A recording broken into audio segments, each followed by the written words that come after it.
Hello, everyone. My name is Deanna Fenton, Program Manager here at the Alliance, and I'd like to welcome you to today's webinar, Overcoming the Challenge of Timely Declaration of Brain Death. We're so pleased that you could all join us as we have what's sure to be an informative presentation in store for you today. Now, before we begin today's presentation, there are just a few housekeeping items that we'd like to review. For optimal audio and visual experience, we do recommend accessing these webinars in the Chrome browser. If at any point you encounter any audio issues, please log back in using Chrome. If you are already using Chrome or continue to experience these issues, please dial in using the phone number that was provided in your confirmation email. As an added note, throughout the course of today's presentation, there are two videos that will be shown. The sound from these videos will only project through your computer speakers. So if you are listening into today's webinar via phone, please be sure to turn up the volume on your computer speakers so that you'll be able to hear the discussion. Now, for those of you who have never joined us on this webinar platform before, please take note of the chat feature that's located in the bottom left-hand corner of your screen. This chat can be used to pose your questions to our speakers. If you have any questions that come up during the course of the webinar, please feel free to submit them at any time.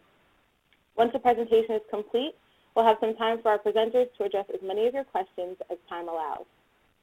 Now, for those of you who may be interested in our upcoming webinars, registration is currently open for our next webinar, Protect the Skin You're In, Early Detection and Prevention of Skin Cancer. That's coming your way on August 27th at 3 p.m. Eastern. Registration is also open for our upcoming webinar entitled Referrals on the Rise, Strategies for Improving Timely Organ Referrals. Be sure to tune in for that on September 10th at 2 p.m. Eastern. You can register for all these webinars and more on our website at organdonationalliance.org. Now, for those of you who may be seeking continuing education credits, please take note that we are offering 1 SEPC credit and 1 nursing contact hour for this webinar. Everyone listening in to today's webinar is entitled to claim either of these credits. So if you're listening in a group, please make sure to get the evaluation email from your group lead. There is a very brief online evaluation that you'll need to complete in order to receive your credit. As a reminder, for nursing, you'll have 14 calendar days, and SEPC, you'll have 30 calendar days to claim your credits. Now, at this point in time, I'd like to introduce our moderator, Amanda Habermill, Manager of Hospital Development at Connect Life, formerly known as Upstate New York Transplant Services. Amanda, we're so glad that you could join us today, and at this point, I'll turn it over to you to introduce our speakers. Thank you. Our first speaker today is going to be Hedi Aguiar. Hedi has been a critical care nurse for over 20 years, gathering experience in 3 different countries. After working as an ICU educator, she transitioned into the organ, eye, and tissue donation field, where she worked for 2 different organ procurement organizations, One Legacy and Donor Network West, where her last position was she was the Donation Process Improvement Manager. From her OPO role, she transitioned into a leadership role with the Organ Donation and Transplantation Alliance until December 2018. In 2018, she founded her own training business called Fundamental Roots. Fundamental Roots offers various customized soft skill training, including topics such as general communication and collaboration skills, bridging cultural communication and physician communication and partnership. Our second speaker today is Dr. Adam Schiavi. Dr. Schiavi is an assistant professor of anesthesiologist and critical care medicine and neurology at the Johns Hopkins University School of Medicine. His areas of clinical expertise include anesthesiology, bioethics, clinical ethics, critical care medicine, neurology critical care, and traumatic brain injury. Dr. Schiavi received his undergraduate degree in biological science from Florida State University. He earned his Ph.D. in biochemistry and molecular biology and his M.D. from University of Miami. He completed his residency in anesthesiology and critical care medicine and performed a fellowship in neurocritical care and neuroanesthesia at Johns Hopkins. Dr. Schiavi joined Johns Hopkins faculty in 2008. He serves on numerous committees at Johns Hopkins. He is a member of the American Medical Association, the American Society of Anesthesiology, the Neurocritical Care Society, and the Society of Critical Care Medicine. Moving along to our session, please welcome our first speaker, Hedi Aguiar. Well, hello everyone. Thank you so much, Amanda, for your kind introduction and for organizing this webinar, and also special thanks to the Alliance. It's fun to be on this end of my Alliance involvement this time. So thank you to the Alliance for hosting and coordinating everything and for inviting us to share today. Before we dive into our presentation, we do want to acknowledge that there really are no specific research articles to our knowledge that addresses this specific topic. But hopefully, the practical communication and physician engagement strategies we're going to share will help you to accomplish your goal of timely brain death declaration. As we go through this presentation, we do have to remember, though, that we cannot control or change a physician. However, by changing our approach and actions, we may elicit exactly the outcomes we're needing. I also want to acknowledge that typically on the portion I'm going to be speaking on, I do that usually in partnership with Dr. Harry Wilkins, but he's unfortunately not available today. But I was able to solicit his help with this presentation, and I have a little surprise appearance of him. Now, I am excited, though, to be able to share this presentation with Dr. Schiavi, and he's very like-minded in what we're talking about today. And so I'm going to focus in more on the one-on-one interactions, and he will talk more about really how to build programs. So before we start, what I'd like to do is have you complete this poll.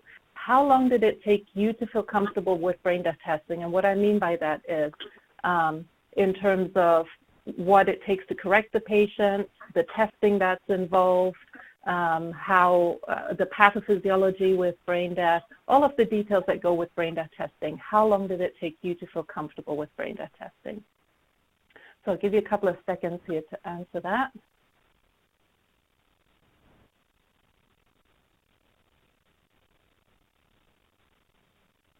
All right, the answers are coming a little slowly here, so I'm going to skip to the results so we can see. So we can see there's many of you who have admitted it's taken over 2 years to feel comfortable, so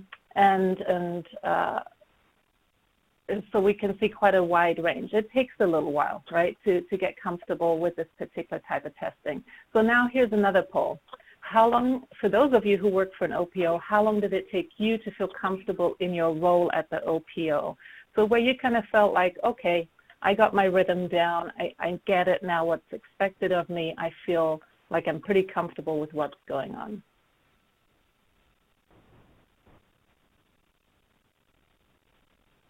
And I'm going to show the results. Oops, so sorry. Let me go back. Here are the results. So we're seeing 6 to 12 months, 1 to 2 years, and some people are still trying to feel comfortable. And so we can see here that it takes a little while to find our groove and rhythm within the jobs that we do. So what I'd like to do is play a little scenario for you. So Dr. Wilkins and I, off the cuff, kind of recorded a little scenario. We teach workshops across the country, and we base the scenario based on what we often witness in interactions and what we hear from procurement organization staff or OPO staff in terms of how they tend to interact with physicians. So let's watch this little interaction here. Yeah, hello, this is Dr. Wilkins. This is where you need to switch to Yes, your computer hi, Dr. audio. Wilkins. This is Hedi Aguiar calling from YOLO, the OPO here locally. Yeah. Yeah, I'm calling about your patient in bed 19 with a gunshot wound. Okay, what about him? Yeah, we see the potential for donation, but I see that he is missing all his reflexes. The nurses mentioned that as well, but no brain death declaration. Were you planning on doing some brain death testing? No, I've rounded on that patient. I've talked with the family. You know, that patient is, they're not doing any more measures. We're not doing any more supportive measures. So it's futile care at this point. Yeah, I can understand that. We do see the potential for donation, but we can't move forward with donation unless he's declared brain dead. And, you know, hospital policy does say you need to declare if the patient is exhibiting signs of... Look, first of all, look, I've already rounded on that patient. I've talked to the family. They don't want anything else done. And that includes testing. I'm not putting the family through that, okay? So this patient is going to die. You know, if you think there's donation potential, do what you got to do. But this patient is going to die. I'm not putting the family through anything more they've already been through. You know, he could really save some lives, and donation could really help this family as well. Yeah, that's great. Listen, I'm a donation advocate, okay? But I'm also a family advocate, right? So I am not putting this patient through anything more, or this family, than what they've been through already, okay? Okay. I guess I'll have to try and find somebody else then. No, you're not going to find anybody else. I'm the patient's attending, okay? This is my patient, not yours. You understand? Okay. Okay? All right. So that's the end of discussion. All right. Goodbye. Goodbye. So hopefully you can relate to that call, although I kind of don't want to hope for you that you relate to that call, but from our understanding is this is not uncommon on how these conversations might go. And I think we can all recognize that walking away from that conversation, there wasn't much of a relationship that was preserved between the two of us, and not much accomplished. Now, one thing I think we have to start with is perspective. When it comes to looking at donation, what we have to remember is that in the donation field, for those of us who work in the organ procurement organization field, when it comes to donation, that's 100% of what we do. That is our universe, right? And so what we tend to forget sometimes with that is that we are dealing with this 100% of our time, and yet also when we make that switch into this world, think about how long it took you to feel comfortable in your role. Some of you said 6 to 12 months, some of you said 1 to 2 years, but that's doing the job 100% of your time. And then for some of you, when we talked about the poll on brain death testing, said you're still not comfortable with it, and some of you said it may be about 6 months or 1 to 2 years. There was a wide range in all of that. But again, as an OPO professional, for those of you who work for an OPO, which is the majority of the attendees on this call, you are dealing with brain death testing almost 100% of your work time. And so I was thinking about this and calculating this. So physicians and other healthcare professionals deal with brain death less than 1% of their time. And so we know that, and we talk about that a lot of the time. But if we really think about it for a minute, if you calculated how much time an OPO professional spent with doing brain death testing in their 6 months of their job, and then we translated that amount of experience to a physician, and let's be generous and say a physician sees brain death declaration twice a year, which I think in most instances is generous, because even if a hospital, you may have a hospital that has a lot of donor activity, typically you have different physicians involved. But across the board, if we look at all the hospitals and how often brain death actually happens, let's say on average a physician declares brain death twice a year. It would take a physician 58 years to gather as much experience and exposure to brain death as an OPO professional in 6 months. Think about that, 58 years. So if it took you 6 months to get comfortable, or if it took you 12 months to get comfortable, double that time. And so sometimes we forget that donation and brain death is a faint star in the universe of a healthcare professional. And that's why it's a challenging situation that we're dealing with. So there was a study that was done by Dr. Amy Goldberg in partnership with Gift of Life Philadelphia several years ago, and they tested the comfort level and the knowledge level of residents with brain death declarations. They conducted some didactic and simulation training with pre- and post surveys. So they had 722 residents participating. Those were residents that were going through their general surgery, internal medicine, neurology, etc., rotation from 10 academic medical centers. 69% of them had taken care of at least one patient with traumatic brain injury that led to brain death prior to the program.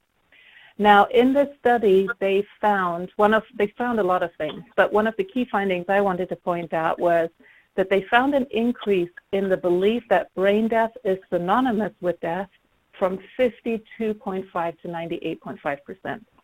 Think about that for a minute. 47.5% of these residents, many of them already licensed physicians, and who had training on brain death testing during their medical schooling, didn't actually believe that brain death was synonymous with death. And if they hadn't received this training, which most physicians do not get, they would have been out there practicing, not really knowing if they believe that brain death is actually death. And so that is also what you might be encountering among the physicians that you're dealing with. Now, I want you to think for a minute, when you look at this picture and you see this individual, who or what are you seeing? And many of you are probably thinking surgeon, an OR technician, somebody who clearly works in the operating room because of the attire, right? And that's typically what happens. When we look at healthcare professionals, we have names for them: nurses, physicians, technicians, RTs, etc. And when they look at you, they have a label for you too, depending on what role you're in. And if you work for the OPO, they might call you the organ donation people or the donor people. And then sadly, we also have not as pleasant labels for each other, right? And those are based typically on our previous interactions and experiences with each other. Now, what do these labels do? Even the ones we might feel that are appropriate labels, like in this case, I see a surgeon, for example, we might think that's an appropriate title, that's the title of that person. But what a label does is it dehumanizes that person. We're dehumanizing this physician. That white coat dehumanizes that physician, and we forget this person before us is not just a healthcare professional, but a complex human being. Now, when we see a picture like this of an individual, and we think about what are we or who are we looking at, we start seeing a complex human being, right? We see a human being with basic needs, complex emotions, values, beliefs, a preferred personality style. You can see he's probably into sports, loves smoking cigars, so we have some health issues here we have to address. But we're seeing a human being, a man who is bringing in complex situations or complex interactions we have to consider. Now, many of you who know Dr. Wilkins are probably chuckling right now because you recognize Dr. Wilkins here in the two pictures. But what I'm trying to point out here is the reality is that healthcare attire, as simple as healthcare attire, changes how we view the person who's standing in front of us. And this then also brings us to another subject that could be uncomfortable for some people, and the subject of race and ethnicity. For some reason, when we think about culture, we think about somebody who sounds different or looks different. But you and I know that culture is actually something much more comprehensive. It has a much more comprehensive definition than just race and ethnicity. Culture is derived and grows and it evolves in various ways, and it shapes our values and our beliefs. We all carry our unconscious biases about the physicians we're interacting with. And sometimes we may base those on what we're seeing in terms of race and ethnicity as well. Some of our biases might have become quite conscious based on prior experiences, but we do have a lot of unconscious biases that we often do not question or challenge. So, for example, that physician is too busy, they don't care, they have no heart, they don't believe in donation. And all of these biases can influence and risk how we communicate with the physician in front of us. That being said, no matter what a physician looks like racially, their clothing, their age, or their gender, every single physician has their own cultural beliefs and values. And that also includes religious beliefs and values, whether they subscribe to religion or not. And these beliefs and values impact whether they have for themselves reconciled death and dying, the afterlife, and whether there is one. And also potentially if there are repercussions to a loss of a patient, and many more complex thoughts. Most people, including physicians, though, are too busy or don't really want to confront these thoughts in themselves, and therefore it becomes this weight that burdens them, but it's not often resolved. So now when you're dealing with brain death declaration, they're being challenged. We lay so much cultural and emotional value and connection to the heart that it takes quite a mind shift to accept brain death as death. Now, added to a physician's personal culture, you also have physician culture. Now, physician culture is something I learned at a workshop when I was an ICU educator, and when I heard this, it made so much more sense to me why physicians reacted and responded the way they did. So for 12, 14 years of schooling that they attend, This is drilled into them day in and day out, and for lack of a better term, they're literally brainwashed with these principles. And every physician I've asked agrees with this. The principles are you must know everything, you're responsible for everything, and everything is a reflection back on you. And Dr. Schiavi, seeing that you're on this call, would you agree with that this is something that you're trained to?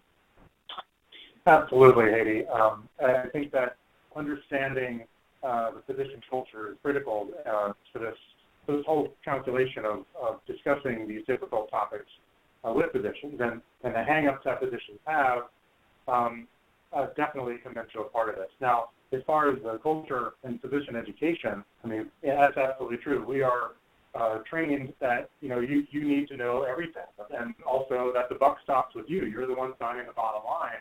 And not only do you need to know everything, you need to know everything that's going on with all the people that you're working with, and that anything that they do also, you're responsible for, again, because it's kind of this buck stops with you thing.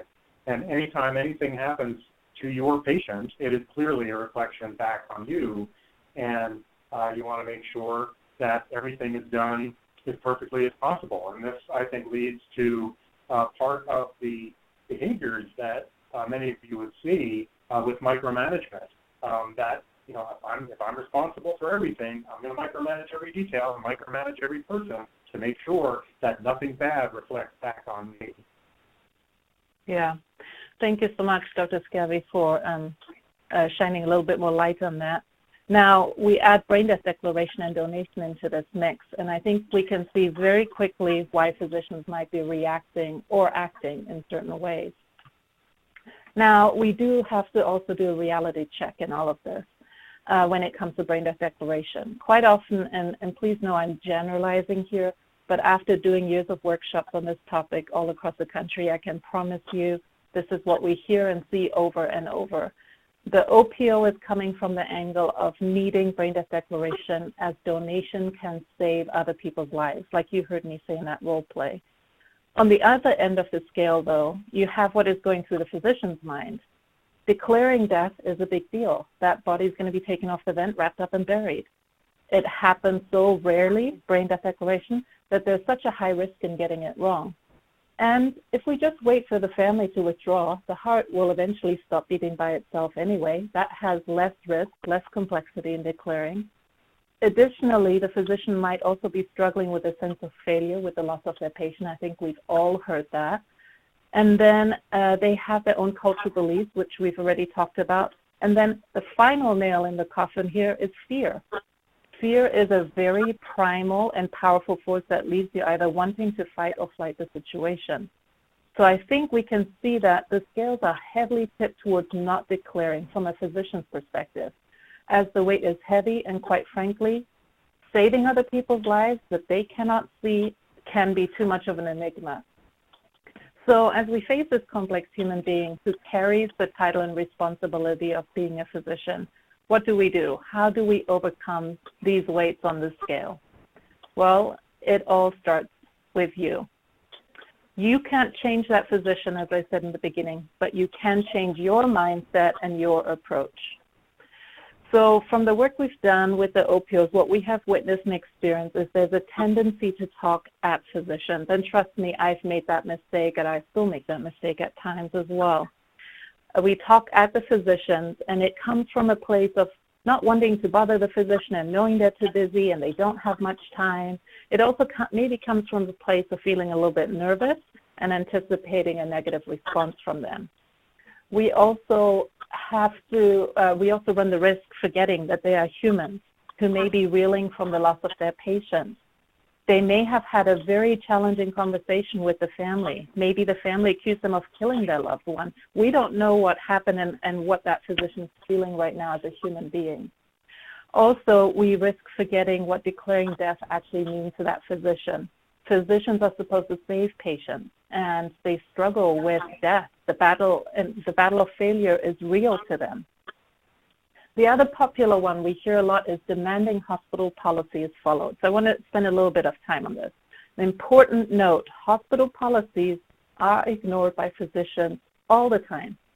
And in most instances, I think you all agree, there's no consequences. It's very rare. Unless a hospital is quality-driven and employs the physicians, there's typically no accountability to following hospital policy. And quite honestly, policies are usually written by administration or nursing, and quite frankly, to protect the nurses from the physicians.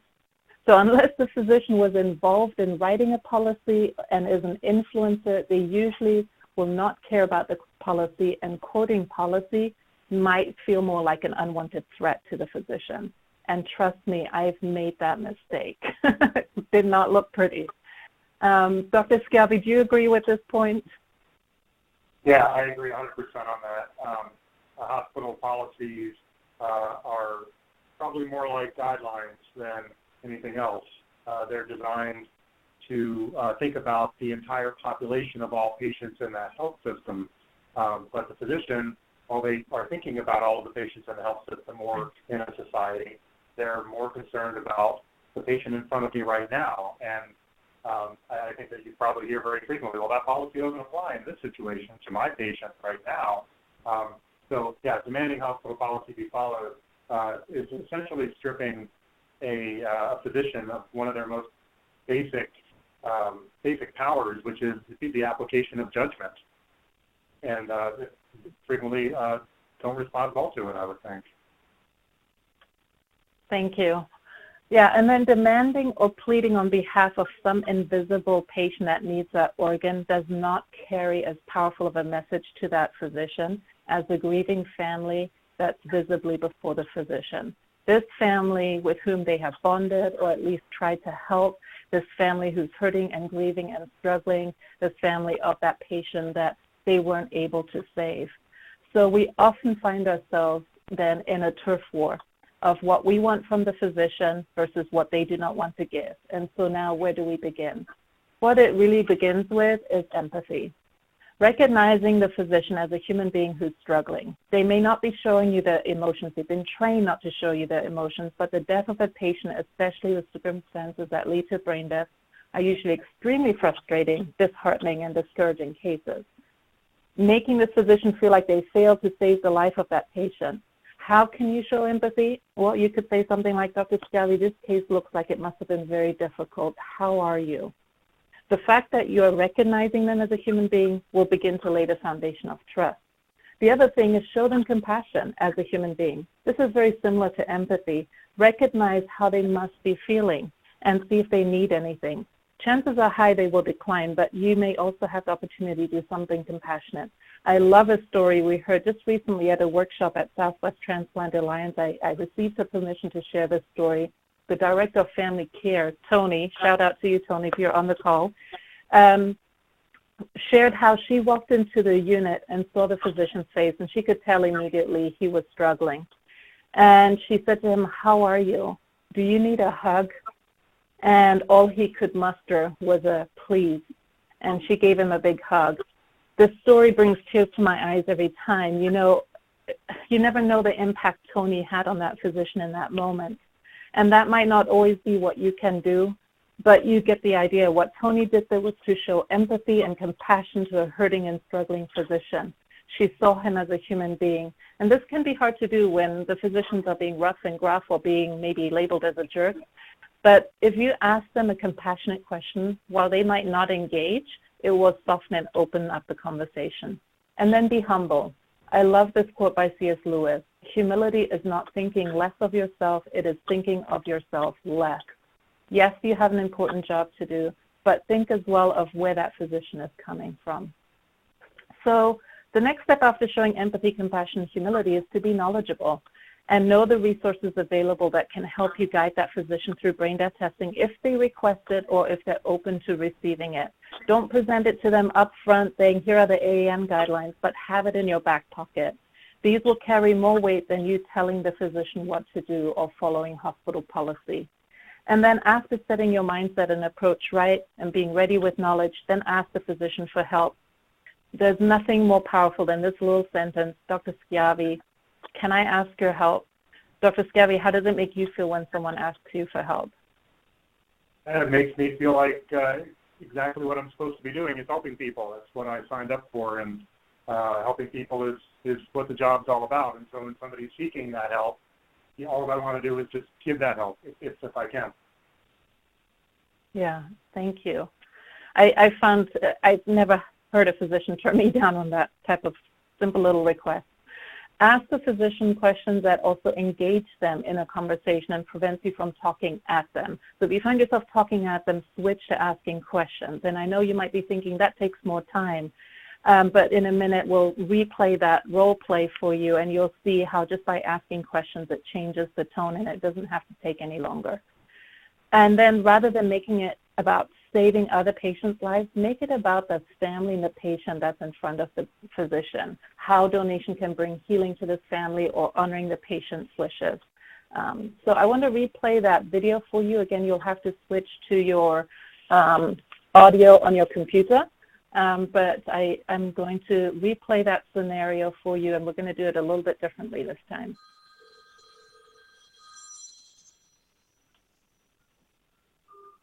Yes, Dr. Wilkins.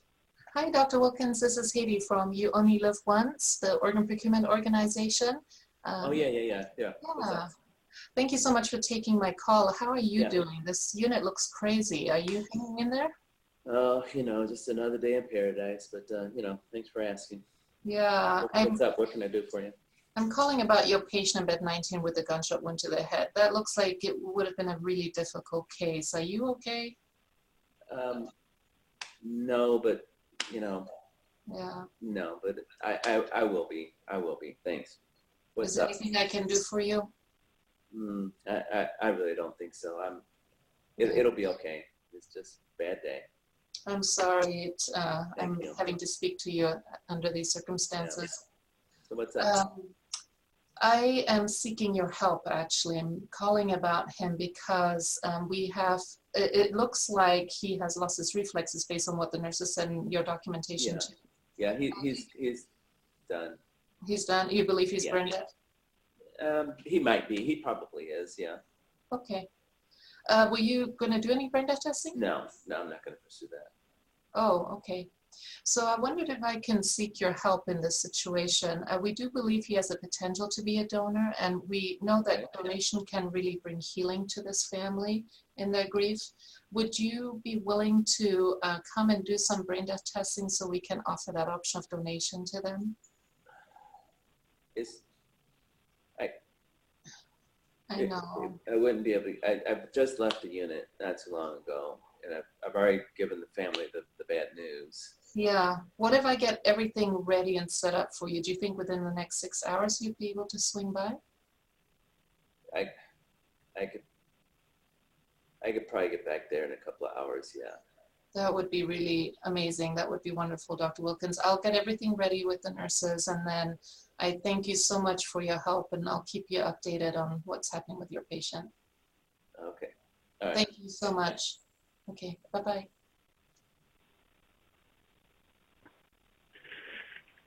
All right. Hopefully you saw me employ the principles there that I've been talking about in this presentation so far, and you could see that just by using questions and pleading to the compassion of the physician and recognizing him as a human being changed the tone of that conversation, and I believe our relationship would have been preserved after that call. Now, just to summarize, remember, it starts with you. Recognize the physician as a human being, show them empathy and compassion, approach them with humility, be equipped with knowledge, solicit their help, ask them questions, make it about serving that grieving family and bringing comfort to them, and about honoring the patient's wishes if they registered to be a donor. And then finally, don't forget to thank them. And while there's so many more things we could be talking about, I do encourage you to also make sure to follow up with that physician and to ask them for feedback and to provide them with follow-up. So thank you for your attention. I'm going to turn it to Dr. Schiavi at this point to talk a little bit more on how you can continue to engage physicians. That's great. Thank you, Hedi. Thank you for your presentation. I'm going to try to add as much as I can to an outstanding presentation from Hedi. I'm going to talk a little bit about the physician's perspective as well. But first, we want to answer a couple more questions. So take a look at this one. When is the correct time to start adult brain death testing. And you have a few choices there.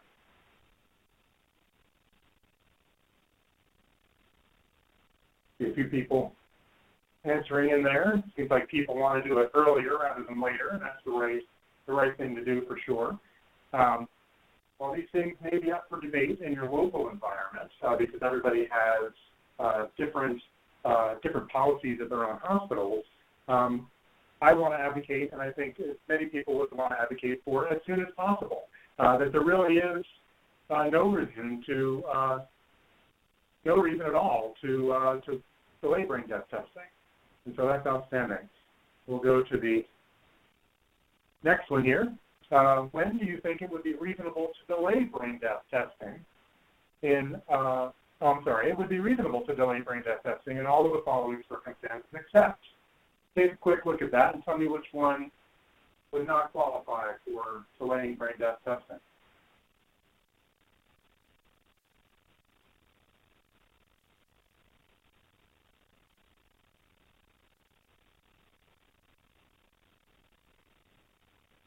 People weighing in there.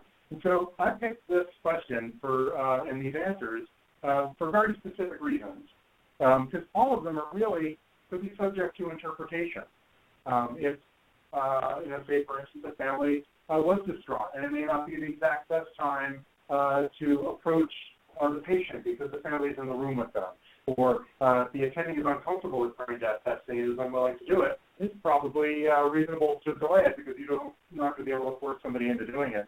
Depending on your hospital policy in your local environment, 35.7 might be below your standard, so you would want to delay until you warm them up. Ancillary testing not being available, you may want to delay brain death testing. In fact, you may have to, because if you can't complete the exam, then you can't get a diagnosis. And so the only one here, the patient's donor status is unknown. That one doesn't seem to be a reasonable reason to do it either. Why would we care what the donor status is? It's not really about donation in this regard. It's about making, to trying to decide if the person has died or not. So let's go to the results here. It seems like most people are saying that it would be not reasonable to delay brain death testing at 35.7, and our local institution is 36. But if the donor status is unknown, I don't see any reason why you would want to delay in that situation. So let's talk about why brain death testing is important, why timely brain death testing is so important. So an important concept here is that it's a controlled death. The physician doesn't have to wait for the patient's death. Traditionally, we wait for somebody to die. The physician here, when you're talking about brain death, you're looking at the patient. They don't look dead. It has to be discovered, and that's the key point, is that you're not seeing the person die. You have to discover if they're dead already. And so waiting, you never lead to discovery to discover if the person is not. So you have to actually, discover this. And so why is it so important to know that a person is dead? So if a patient doesn't look like they're dead, they're laying in a hospital bed, and everything looks fine, they're breathing, and they have a pulse, and the vital signs going by, it's very difficult for the family to be able to accept this. And so knowing that a person is dead can be very important to the patient. Obviously, if you're the patient, you want to know if you're dead, sort of in an existential way. The family really needs to know so that they can begin their grieving process, the healing process, and things like that. The medical team really would like to know, because there can be a lot of issues that arise for having a patient who may actually be brain dead in a unit, and people taking care of them thinking it might be futile care, and maybe some moral objections to taking care of patients. The health system definitely has an interest in knowing if a person is dead or not, for reasons of efficiency at the hospital and resource allocation, making sure that they're able to have beds open for sick people that are savable, for instance. And if you have a patient who may be dead in an ICU, they're taking up a very important resource and possibly denying somebody else who can be saved or helped of that bed. And so that's another reason why you want to make sure that you discover that the patient is brain dead as quickly as possible. The state has an interest in knowing that a person is dead or not as well, because the state has an interest in life, therefore it follows that they have an interest in death as well. They need to know, for many reasons, if a person is dead or not. And in society at large, there are many benefits to society of having timely death testing. Organ donation is just one of them. We'll move on from this. So I want to talk a little bit about barriers to brain death testing. Some of these are going to seem pretty obvious, and some probably are not. And so what I want to submit to you, first of all, is that the physician is probably the biggest barrier to brain death testing. And so the reason why that is because the physician has to certify the death. They have a suspicion that a person might be dead. They discover that the person is in fact brain dead through doing testing. Right? And so the physician is certifying that the patient is dead, and they are acting as the agent of the state in certifying whether a person is alive or not. So as I said before, the state does have an interest in life, so it follows that they need to know when life no longer exists. So it follows that the state has an interest in knowing if a person is alive or dead for a whole multitude of reasons. So why would a physician avoid doing brain death testing? So it's a pretty heavy weight, as Hedi was talking about before, and I think it probably centers fundamentally on the irreversibility and permanence of death. We know that physicians are typically responsible for a person's life, and they take on that role of trying to save a person's life if they're in a very serious situation or promoting health, those types of things, generally positive. However, it feels very different, and being responsible for a person's death, it carries a very different weight. We all want to be responsible for somebody's life, to restore health, to preserve life, and all that. But when you're doing brain death testing, you're actually now responsible for their deaths, and that feels very different than being responsible for their life. And people may avoid that because they don't want to be responsible for a person's death. Another reason why people may avoid doing brain death testing is if there's any ambiguity in any way. This was diagnosed because of the irreversibility and permanence of the situation of death. You need to be correct 100% of the time with this diagnosis. You can't be wrong under any circumstances. So why else? There are many societal and political implications of this. So a person may not want to certify that a person is dead or to do brain death testing. Maybe they want to just wait for the patient to die in another mode and not discover that they're brain dead. Lack of societal trust. So healthcare in general, I would think, probably is not held in the high regard that it used to be so many years ago. I think there's a lot more societal mistrust of the healthcare system and of physicians in general. And if a physician is sensing that there might be some lack of trust in their community or with his family or something like that, they're probably going to want to avoid what could become a confrontation or something like that if they are going to be doing brain death testing on a patient. Repercussions for mistakes. If you're wrong, that would be incredibly devastating. And if there's any ambiguity at all, the physician is probably going to avoid it because they do not want to make a mistake. And then the agendas of other people. I'm going to spend just a moment on this because it's not just about, unfortunately, it's not just about the patient and that patient's family. When we're dealing with society and political implications of things, you now have to understand that even if you do everything correctly, even if you determine that a person is brain dead, people in the community may not agree that this should be done. Or people with political agendas may have another idea at a national level. I can give a great example of this.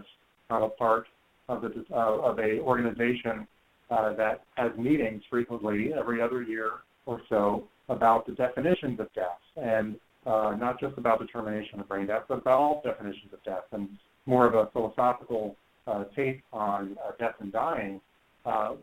It's typically held in Cuba, and the reason is because the organizers tried holding it in the United States one time and actually met with protests about how could you be having a conference on death and dying. It's like death squads and things like that, and people get very uncomfortable about this. A couple years ago, I went to Boston for the 50th anniversary of the brain death determination of the President's Council. It came from Harvard, and they had additional security because they were worried that people may come and protest what it is that we were talking about. So this is a major deterrent, and this is one reason why a physician may avoid do brain death testing also. And so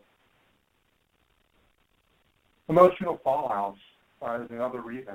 We are all humans, and we are all emotional beings. Sometimes I can imagine with a physician who is trained to not express their emotions, it may be hard to imagine, but we have to deal with the emotions of the family primarily. And nobody wants to hear bad news, and when they hear bad news, maybe people react poorly, and so maybe a physician would avoid that because they don't have to engage in an emotional interaction with the family or an emotional confrontation, if you will. Personal emotions of the physician, confronting what could be seen as a failure. Hedi touched on this as well. If you are having to certify and take responsibility for somebody's death, maybe it's because you failed at preserving their life, and that's something that many physicians would grapple with. And also, nobody likes to give bad news because it is exposing you, again, to a potential emotional interaction or an emotional conflict with another family. And then this is a concept that I want to put out there here as well, that there may be an existential threat of being wrong about a person being dead. Does anybody want to take a chance, even if it's a minuscule chance, that we're all wrong about brain dead to begin with, right? And so people are bringing their own cultural background, physicians are bringing their own cultural background and religious background, things like that. There may be some spiritual fallout to this. They're scared that if they're wrong, maybe something happens to them in an existential way, and the spiritual fallout of, did I make a mistake on, determining this person being brain dead, or did I not complete the exam perfectly? What's going to happen to me? Is the universe going to strike back at me, or is my afterlife going to be affected because of this? I've taken responsibility for this person's death. That's something that people would have to grapple with spiritually and potential and existential threat. So a couple more reasons. I talked about this as well, thinking about fear. Fear of repercussions of potentially being wrong, or fear of repercussions, like I said, from society or your colleagues, things like that. People don't want to get sued, so fear of litigation, of a family that may be mistrusting or not accepting that the person is dead, or believes that you failed in some way and didn't save their life, which is why you're certifying their death. This follows with the appearance of a conflict of interest or erosion of trust. You can imagine a family who may be in a distraught situation, may not be thinking completely rational about what's going on, and the physician is going to start talking about the patient has died, and yet their heart is still beating and they're warm and they're sweating and they look fine and all that. They may think, you just want to take their organs or something like that. You can imagine any kind of appearance of a conflict of interest or an erosion of trust with a family or with society that could prompt a physician to avoid getting engaged in this situation. Lack of experience. This is very true at our hospital at Johns Hopkins. It usually is a neurology consult attending, and we have many consult attendings that come on and off the service, and it's random when you're going to end up having a brain dead diagnosis that needs to be made or testing that needs to be made, and the person on service may never have done it before. Maybe the last time they did it was when they were a neurology resident, and so they may have not done it in 15 years. So lack of experience could lead to avoidance behavior, lack of knowledge, just simply not knowing what to do now, or if something is not quite right with the brain death testing or with the patient so that they wouldn't meet criteria, but they wouldn't know what to do to move forward, and so they stall. A lack of time is a big one. I know, for instance, in the ICU, occasionally we have very high acuity, and those patients that you are actively engaged in resuscitation with demand a lot of time, and they generally get triaged over patients that don't need that type of attention at that moment. And a patient who is comfortably lying in bed, who may or may not be brain dead and needs to be discovered or not, may get triaged to be second or third, and we'll get to it this afternoon or something like that. So that's the lack of time, or the sick patients that may need to be helped may be a reason why you avoid. And motivation. Frankly, there are so many reasons why not to do brain death testing. Why would a physician be motivated to do it? And so you can think about that one for a little bit as well, that there are more reasons not to do it than there are to do it. So I'd like to talk for a moment also about this idea of uncomplicated versus complicated brain death testing. In uncomplicated brain death testing, this is when everything is by the book. Patient comes in, they look like they may have lost their reflexes and they could meet criteria for brain death testing. All their physiology is just right. There's nothing that's obviously wrong to a trauma, or there's not any intoxicants on board, and they have a clear reason to have a devastating injury that could lead to brain death on their imaging. This is just very easy, uncomplicated, by the books, following everything as the way it would be, and being able to get a diagnosis in one way or the other. Even when all of the criteria are met and all the components can be done in this uncomplicated way, all the barriers that we're talking about can still get in the way. You're still dealing with all of these other things. So what I want to do is say that all of the stuff we've talked to up to this point really could be considered for all brain death testing, but mainly the uncomplicated ones, the ones that nothing is going wrong. So let's talk about a complicated brain death test. Once brain death testing is initiated, complications frequently can stall the process. So let's just talk about what defines a complicated brain death test. And this isn't out there in the literature anywhere. This is a concept that we've been working on at Hopkins for a while, and we've been working on in this international group that I was talking about. If any time the entire brain death exam cannot be completed for any reason, doesn't make any difference. A family objection, okay, it's now complicated. We need to have a discussion with this family.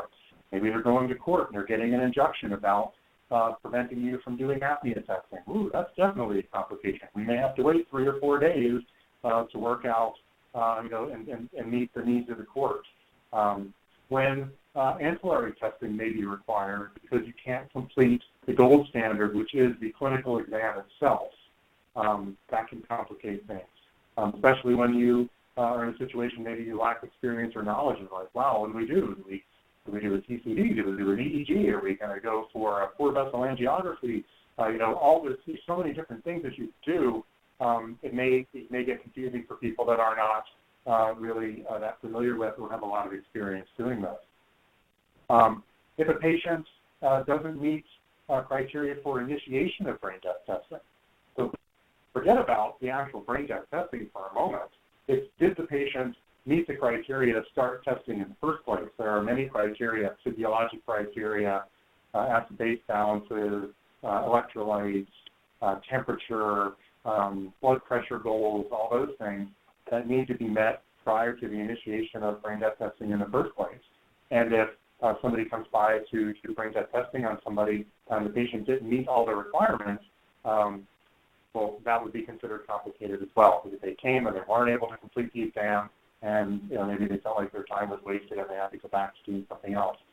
Family objection, again, this is something that can definitely complicate the situation. I was involved in a consult in another unit just recently where a family did actually go to court and get an injunction against the physicians for completing brain death testing until they could potentially find a transfer to another hospital. They did not. They were unable to in the time period that the court gave them, which was 48 hours, and then we were able to proceed with testing at 48 hours. But that definitely complicated the situation. And then for all the reasons that we were talking about up to this point, a physician who's simply unmotivated to perform the exam definitely can complicate things. So let's switch to variability in brain death testing. We'd like to believe that, it just is what it is because the American Academy of Neurology said this is how you do brain death testing. Let's take a step back into the 80s. The Uniform Determination of Death Act, I think this was in 1981, gave the states the ability to determine the causes of death, and they talk specifically about cardiac death and they talk about brain death. But what they do is they don't stipulate that it's a law necessarily that it all has to be done the same way. What it mandated was that each state can lay out what they would like to do, which is typical for many of these federal acts. But that hospitals should follow their own policies, and they didn't really give guidelines outside of complete death of the brain and all functions of the brain. They didn't really give any guidelines as to how you would actually perform it. So hospitals were left to making their own policies. This is what led to a lot of variability. And David Greer wrote this nice paper in 2016 talking about hospital policy and is so variable across the country. And what they did was they just sampled a number of hospitals. I can't remember how many, but it was quite a few. And just asking, what does your policy say? And it was all over the place, right? And so I know that many of the people on this call are working with different hospitals, possibly even different hospital systems. They may all have different policies about how brain death is actually getting done. And so this can lead to problems as well as to, well, they don't do it this way at this hospital, they do it this way at that hospital, why not here? And so that can lead to issues. And so it is important to make sure that hospitals are following their own policies, but as Hedi was saying, don't use it as a weapon. Right? But know and recognize that there is a lot of variability, and I highly recommend taking a look at this paper. And then the same group followed up with the training and practice of physicians being variable, and so they looked at 4 hospitals in their local area, looking at the attendings and the training and practice of brain death, and they found again a huge variability in how physicians who are certified at their hospitals to do brain death testing were trained to do so. And when asked the question, were you trained in this standard versus that standard, there was a lot of variability. But not only the variability in training or in hospital policies, what they're actually doing. And apnea testing in some instances is not something that is considered a standard. There was a lot of very revealing things from practice in this article, and I highly recommend taking a look at this as well. So how can you, as the listeners of this webinar, influence this complicated dynamic? And I think that using scripted discussion points, you can create opportunities with physicians and their support network and the health system that physician functions. And what I mean by create opportunities is create opportunities to do better, to have more standardization, to have a better relationship, to recognize that even though we're the OPOs thinking about this, and we do have an interest in organs, of course, because that's our business, that it goes beyond just that, and that the way we accomplish our goal is through the humane and the sensitive treatment of this idea of death, which can be very difficult, or brain death, that can be very difficult to understand, and the physicians that have to certify it, which have tons of hang-ups to even get there in the first place. And so we can create opportunities to actually do better, all of us together, in this. One of the most important things, and we talk about this in Living Legacy in Maryland, is you have to demand high standards. And if a patient desires to donate their organs, we have to ensure that all criteria for brain death testing are met and that all components have been completed. And it's up to the OPO to say, well, we can decide not to take this person as a donor if all of the standards are not met. So by demanding high standards, people have a tendency to rise to that standard. And how do we do this? We can encourage education in the hospital system. Physicians love to learn things, even when it makes them uncomfortable.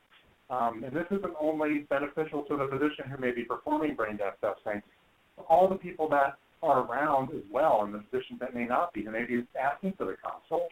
This is a great paper at Google about simulation-based training in neurocritical care, which talks about how just simple simulation in a multidisciplinary way is capable of affecting real change and getting people more involved in this. First, you can go to the Organ Donation Alliance webpage and take a look at the toolbox for brain death. And then I'll talk quickly about the Johns Hopkins experience. We have a multidisciplinary simulation program that's mandatory for all of our fellows to go through that is talking about brain death testing, and also withdrawal of life-sustaining therapies, completely independent of organ donation, even though it's sponsored by our OPO. I think that it is extremely important to cultivate a physician-champion relationship. Physicians love to listen to other physicians. When one physician says this is the greatest thing ever and we're moving down this road now, others will follow that physician. It's important to find a physician with the proper motivation, somebody who is willing to actually do this work, and make that person a stakeholder in the process. Physicians want to be involved with things. They like to create and to be involved and have some decision-making in what's going on. Instead of being told to do what to do, involve your physician champion in the development of a policy, for instance. And having that person also opens the door to the hospital system to try and help make things better. I recommend advocating for developing a brain death task force. So it should be multidisciplinary, including as many people as possible, and recognize that it has to be about brain death first, about making sure that we have a system that is supporting patients who may be brain dead, not about organ donation. This group can debrief on all cases, sort of like an M&M, all aspects, good and bad. Learning from each other.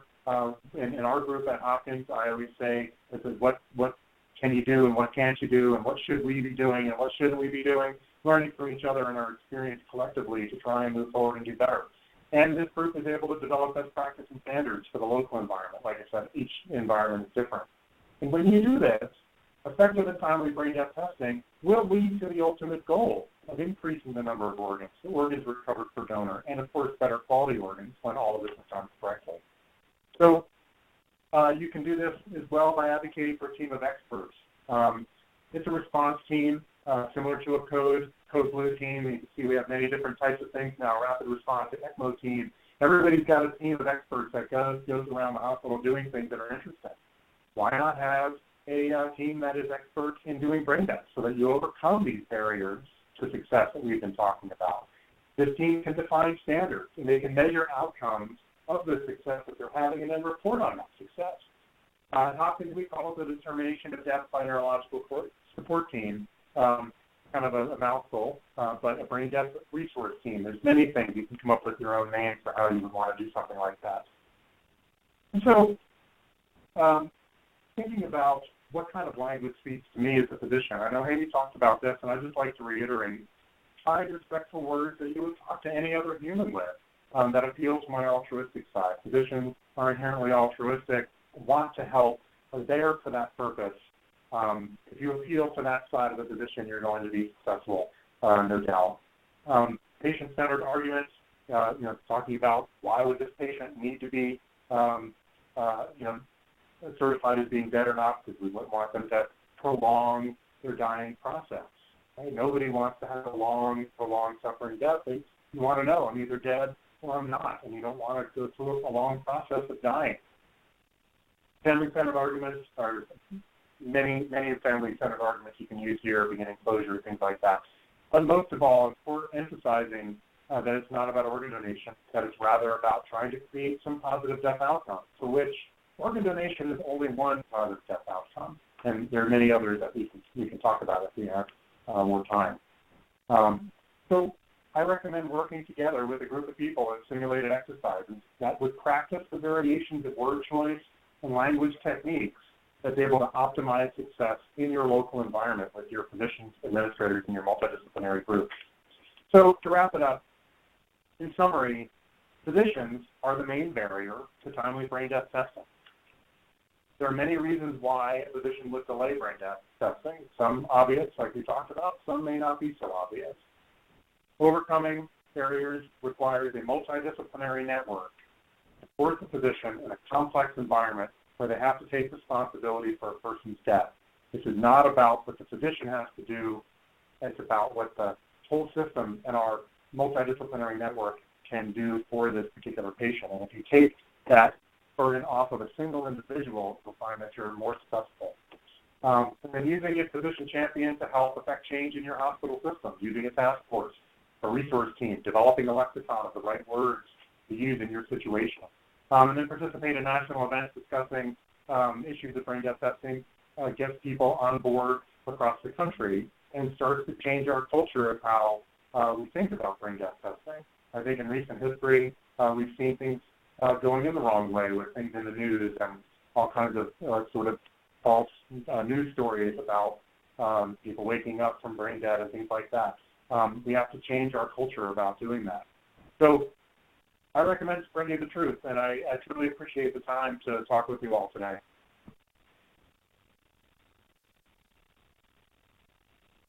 All right. Thank you, Hedi and Dr. Schiavi, for such a great presentation. Before I turn it over to Amanda for our Q&A session, I'd just like to remind everyone that if you do have any questions for either of our presenters, please be sure to submit them using that chat feature. Again, it's going to be located at the bottom left-hand corner of your screen. And also during the Q&A session, I'm going to have this poll up for all of you.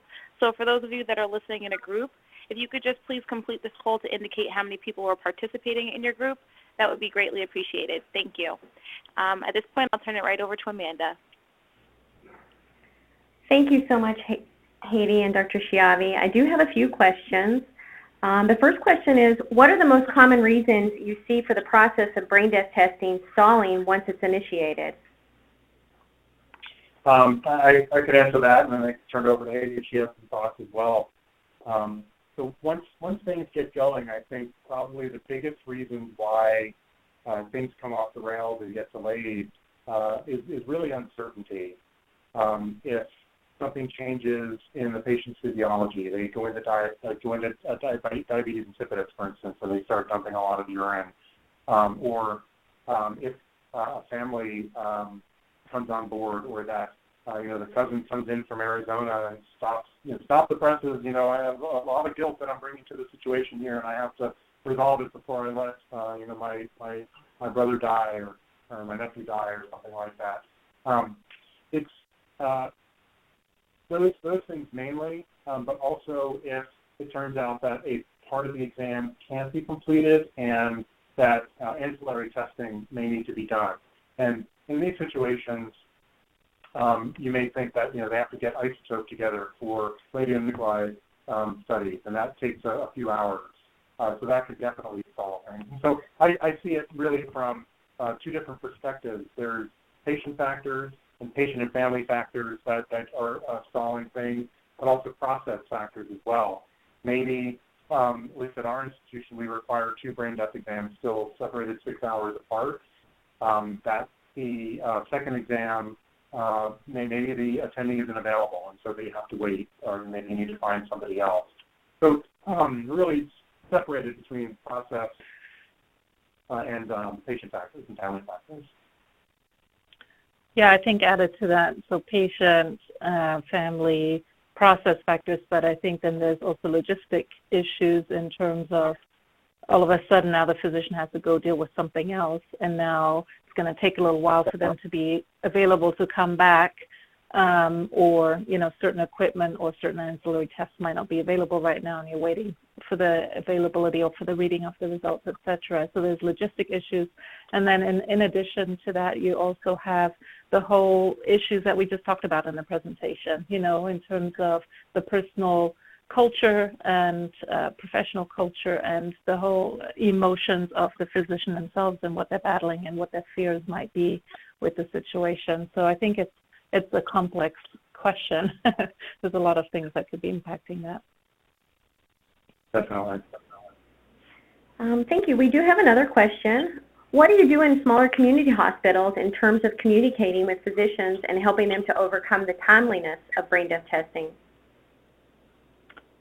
Yeah, I think that one is a little bit more tricky because you don't have the amount of resources available to you. And I think a lot of what Dr. Schiavi shared, it was incredibly great ideas in terms of, one, the educational pieces he shared, those are great. And having certainly the knowledge of the tools that are available to you, the organ donation toolbox, which is hosted on the Alliance website, is a great resource that has a number of these tools, and sometimes we forget about those being available to us.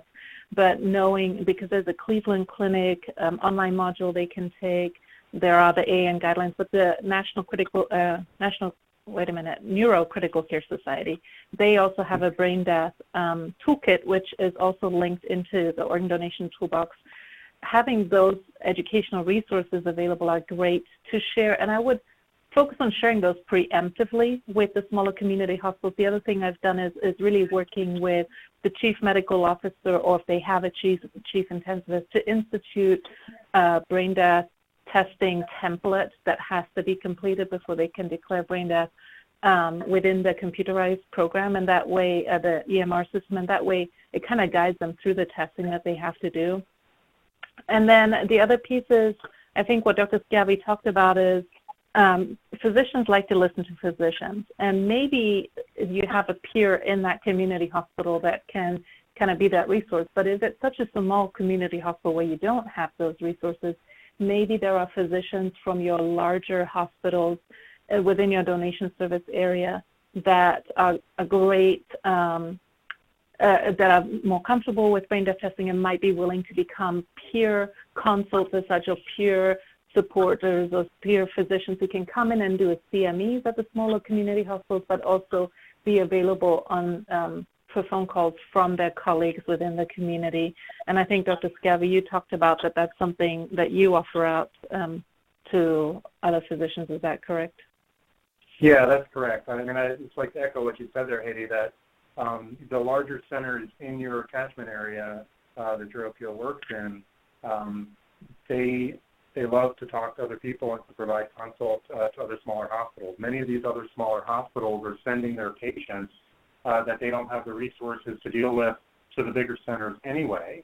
And so there's frequently a relationship set up between those smaller centers and a bigger center that there's absolutely no reason why a consult couldn't be called in to, say, a neurointensivist or a neurologist on call. I can't count how many times when I'm carrying the pager that people call just for some advice, and you can help walk them through it, give advice about ancillary testing or things like that. And the people in the bigger centers are happy to help other people do this. We've actually had a trend recently, and this may be going on in the bigger centers elsewhere too. In the past, we would say, just send them to us because we know how to do this well. We do it a lot. Send your patient who's got a devastating injury, and if they're going to become brain dead, we know what to do with it from there. Because of the finances of medicine and the way things have changed, at least in Maryland, we're not doing that anymore. We're actually recommending that they stay in the smaller outside hospitals and then provide consultation as a result of that. And it's worked out pretty well. And we've actually gotten education to some of those smaller hospitals, developed physician champions in those smaller hospitals, and gotten people in line with the proper motivations to make sure that this thing is done right. Because nobody wants to be on the front page of the news when you do it wrong. Mm-hmm. Well, that commences all the questions that we have. Thank you so much for the presentation. It has been so insightful. Well, thanks for having me. I appreciate it. I'd just like to echo Amanda's thoughts there and just extend on behalf of the Alliance a sincere thanks to both you and Hedi, Dr. Schiavi, for joining us for today's presentation and for obviously sharing your expertise on this topic. I think it was very insightful, and I think I even got a lot of takeaways here today. So I thank you both, and similarly, I'd also like to extend a sincere thanks to Amanda for taking the time to moderate today's presentation. So we're appreciative of all of your participation, and we thank you. And to all of our participants, I'd like to also thank you for your time and for hanging in with us. And I wish you a wonderful rest of your day. Take care.